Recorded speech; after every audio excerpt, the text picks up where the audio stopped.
رفتم به سر خاک عزیزان ویدا، آنان که چند بودن با ما شاده.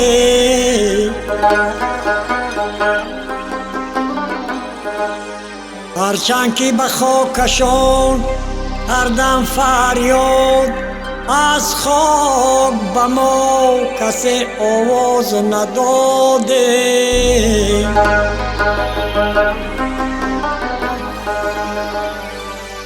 ای یار بیا، ای یار بیا تا به غم یار بگیریم.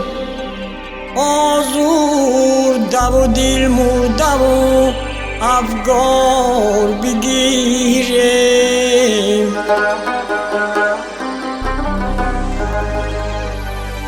غمهای عزیزانی تگی خواب نهان را، گویم و تکرار و به تکرار بگیریم.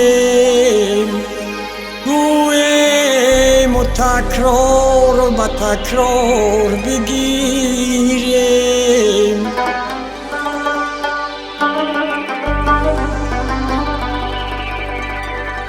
غافل مباش بنده که عمرت دوباره نیست، ذکری خدا بگو که از مرگ چاره نیست.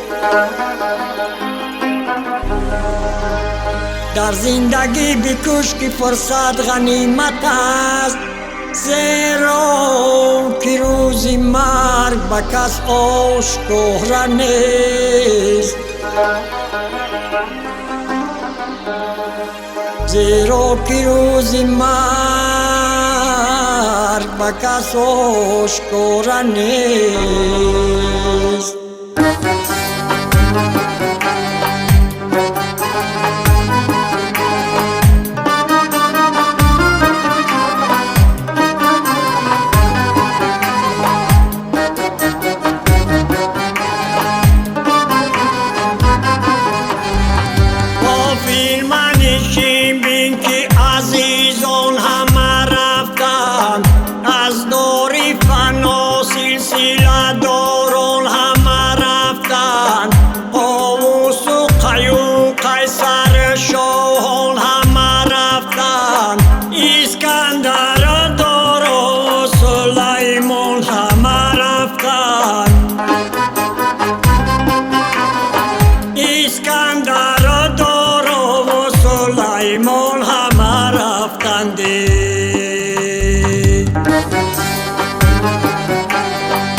بزرگش به زمین تا به سما شد.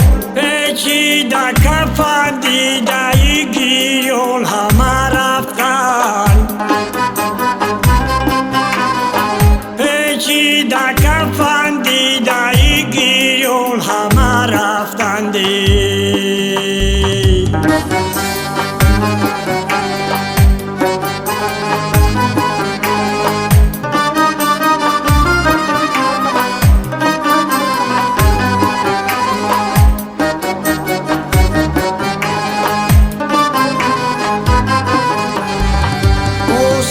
سری تور برآمد کجا شد این اسمی میرم به زمین تو به سما شد این قسمت و این درد پیوی دید و شد یار